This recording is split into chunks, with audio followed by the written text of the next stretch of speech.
كمان تعمل ايه؟ برمت الرابط. طب كده اعمل مسابقة معايا. مسابقة ايه؟ مسابقة قرآن ماشي. على الأنبياء كده وكده. هسألك 4 أسئلة، كل سؤال عليه 100 جنيه.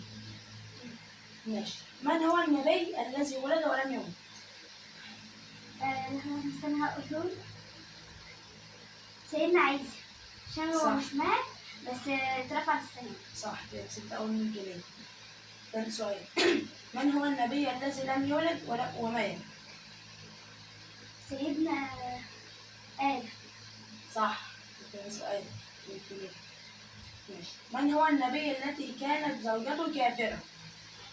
النبي الكافرة سيدنا نوح. صح. كده تالت سؤال. طب ماشي، رابع سؤال بقى. من هو النبي الذي ابتلعه الحوت؟ صح جدا. سيدنا يونس. صح كده كسبت 400 جنيه. مبروك عليك يا كمان.